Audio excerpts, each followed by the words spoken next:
रामपुर गांव की, जहां के मर्द महिलाओं को हमेशा नीचा दिखाने की कोशिश में रहते। अरे अभी तक खाना नहीं आया, क्या मुझे एक और शादी करने की जरूरत है? नहीं जी नहीं, ऐसा मत करना, वरना मैं कहाँ जाऊंगी। खाना लेकर मैं अभी आई जी। गांव की पंचायत में भी फैसले हमेशा औरतों के खिलाफ ही रहते। मैं जो फैसला सुनाता हूँ वो भगवान की आज्ञा होती है। इस लड़के ने अपने मन से शादी करके अच्छा नहीं किया। लड़के को घर भेज दो और इसकी शादी इसकी जाति की किसी लड़के से करवा दो। लेकिन ये लड़के, इसे तो गांव के बाहर निकाल दो। नहीं नहीं जमींदार साहब, ये क्या बोल रहे हैं? ऐसा नहीं हो सकता। मेरी बेटी मासूम है, इसे अच्छे बुरे की समझ नहीं है। अरे कहाँ जाएगी ये बेचारी? कहाँ जाएगी? इतनी चिंता है तो पूरे परिवार का गांव निकाला कर देते हैं। बेचारी, पूरे बसे बसाए परिवार को गांव छोड़ना पड़ता है। चाहे जो हो, अगर बेटियों को कंट्रोल नहीं कर सकते तो गांव में रहने का कोई मतलब नहीं है। यहाँ औरतों को दब कर रहना होगा। कोई भी अपने हिसाब से कुछ नहीं कर सकता, सब ईश्वर की मर्जी से ही होगा। तभी गांव का एक आदमी दौड़ा दौड़ा आता है। सरपंच साहब, जमींदार साहब, वो कालिया है ना, उसकी बेटी पढ़ने के लिए शहर जा रही है। अच्छा, ये कब हो गया? और कालिया की हिम्मत कैसे हो गई ऐसा करने की? लेकर आओ उसे और उसकी बेटी को। बस फिर क्या था, हाजिर हो जाते हैं कालिया और उसकी बेटी सरपंच के सामने। अरे कालिया, ये क्या सुनने में आ रहा है? बेटी को इंजीनियर बना रहा है तू? और ये बता, गांव में तो स्कूल नहीं है, फिर कहां से इतनी क्लास पास कर गई तेरी बेटी? राधा, जो कि कालिया की बेटी है, उसे लगता है कि सरपंच उसकी तारीफ कर रहे हैं। सरपंच जी, मैंने ऑनलाइन पढ़ाई की है, डिस्टेंस लर्निंग से। सभी में मैंने अच्छे नंबर पाए हैं, जिसे देखते हुए शहर की इंजीनियरिंग कॉलेज में मुझे स्कॉलरशिप मिली है।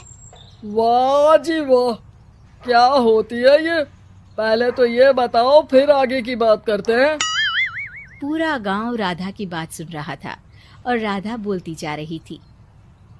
तो ऐसे मैं फ्री में एक अच्छी शिक्षा लेकर गांव में जो कुछ परेशानियां हैं, जैसे बिजली, पानी और इंटरनेट जैसी समस्याओं के लिए काम करूंगी। मैं गांव को शहर से जोड़ने के लिए पुल का निर्माण करवाने का प्रस्ताव रखूंगी। मुझे पूरी उम्मीद है कि जल्द ही हमारा गांव भी तरक्की की राह पर चल पड़ेगा। राधा की बात सुनकर सारे गांव वाले ताली बजाने लगते हैं। सरपंच को समझ नहीं आता कि वो क्या करे। चुप रह नादान लड़की, गांव के खिलाफ जाने के लिए तुझे गांव से बेदखल कर दिया जाएगा, वो भी पूरे परिवार के साथ। और हाँ, अगर ठीक से गांव में रहना चाहती है तो ये पढ़ाई लिखाई छोड़ दे। हम तेरे लिए गांव का कोई होनहार लड़का देखेंगे। तभी गांव का एक आदमी बोल पड़ता है। अरे नहीं नहीं सरपंच जी, राधा बिटिया जो बता रही है, अगर वैसा हो जाए तो हम लोगों को पैसा कमाने के लिए बाहर नहीं जाना पड़ेगा। हाँ जी, और ना ही कोसों दूर पानी के लिए भटकना पड़ेगा। हमारे बच्चे भी अच्छी पढ़ाई कर सकेंगे और आगे बढ़ेंगे, ना कि हमारी तरह खेती करते बैठेंगे।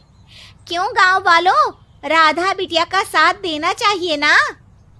सरपंच देखता है कि गांव राधा के साथ है तो वो चुप हो जाता है। वो घर आकर अपने सलाहकार से बात करता है, जो बहुत ही चालाक किस्म का इंसान होता है। अरे सरपंच साहब, आपको बहुत ही होशियारी से काम लेना पड़ेगा। एक बार गांव तरक्की कर गया, यहाँ के बालक पढ़ लिए तो कोई ना पूछेगा आपको। और फिर ये जो बेटा और बेटी है ना आपके, इनको भी आम लोगों की तरह ही जीवन जीना होगा। हाँ, लेकिन करे तो क्या करे? वो ना आप मुझ पर छोड़ दीजिए, बस मैं जैसा बोलूं करते जाइए। अगले रोज सुबह जब गांव वाले सोकर उठते हैं तो राधा के घर के बाहर और साथ ही वो लोग जिन्होंने राधा का सपोर्ट किया था, उनके घर के आगे लाल रंग से कल आऊंगी लिखा होता है। कल आऊंगी, यह क्या होता है? अरे यह तो खून से लिखा है, लगता है कोई भूत प्रेत या चुड़ैल का साया है। चलो सरपंच जी के पास चलते हैं। सभी सरपंच के पास जाकर उसे सारी बात बताते हैं। अरे ये तो बड़ी मुश्किल की बात है। चलो मैं एक बाबा को जानता हूँ, उन्हें बुला लेता हूँ। सरपंच बाबा को लेकर गांव के घर के बाहर जाता है। ओहो, तो ये वो चुड़ैल है जो उन लोगों को निशाना बनाते हैं जो गांव को बदलने का सपना देखते हैं। वो गांव को ऐसे ही संपन्न देखना चाहती है। वो नहीं चाहती कि कोई बाहरी यहाँ का कायाकल्प करे।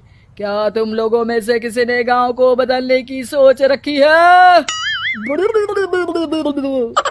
तभी राधा की माँ रोते रोते आती है। मेरी राधा घर से गायब हो गई है।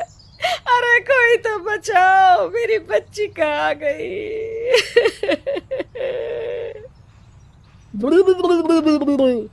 ले गई वो चुड़ैल, तेरी बच्ची को ले गई।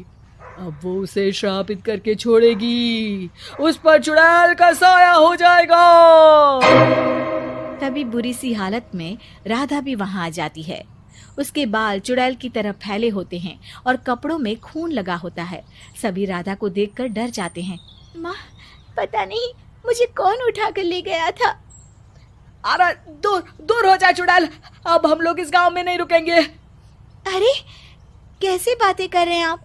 कल तो आप मेरे भरोसे गांव का हुलिया बदलने, अपने बच्चों को पढ़ाने और तरक्की उन्नति की बात कर रहे थे, तो आज क्या हो गया आपको? ये फिर तुम लोगों को बहकाएगी। ये चुड़ैल गांव में आ चुकी है, ऐसे ही ये तुम्हारे घर के बच्चों को भी ले जाएगी। गांव वाले राधा को गांव से बाहर निकाल देते हैं। उसके माँ बाप रोते रहते हैं, लेकिन गांव वाले नहीं मानते। मैं भी अपनी बहन के साथ गांव के बाहर रहूंगा, लेकिन वो पढ़ाई नहीं छोड़ेगी। वहीं सरपंच के घर पर सलाहकार कहता है। देखा, सांप भी मर गया और लाठी भी नहीं टूटी। लेकिन अगले ही दिन सरपंच के घर के बाहर भी वही शब्द लिखे होते हैं।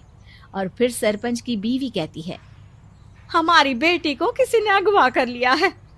तभी राधा का भाई वहां आ जाता है। अरे गांव वालों, मैंने सरपंच जी की बेटी को देखा था। वो चुड़ैल उसे उठाकर ले जा रही थी।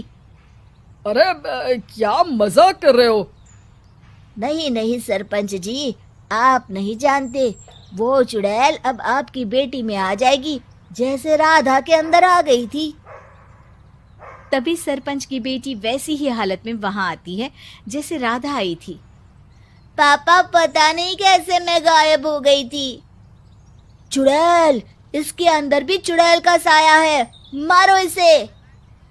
अरे नहीं नहीं, इसे भी राधा के पास गांव के बाहर ही भेज दो। अरे चुप रहो, मेरी बेटी कहीं नहीं जाएगी और चुड़ैल बुड़ैल कुछ नहीं होता है। अरे कैसे बात कर रहे हो सरपंच जी? आप तो बोल रहे थे कि आपका फैसला भगवान का ज्ञान होता है, तो अपने पर बात आई तो अब आप ऐसे बोल रहे हैं। अरे ना ना ना, आपको अपनी बेटी को त्यागना ही होगा। अरे बुलाओ बाबा को। राधा का भाई बाबा को ले आता है, जिसे अब गांव वालों के डर के कारण सच बोलना पड़ता है। मैं कोई बाबा नहीं हूँ, मैं तो मोची था। ये सलाहकार महोदय ने मुझे कहा था एक्टिंग करने को। अब वो मुझे पैसे देने वाले हैं। अब मुझे माफ कर दो। गलती हो गई, मुझे माफ कर दो। तभी वहां राधा आ जाती है।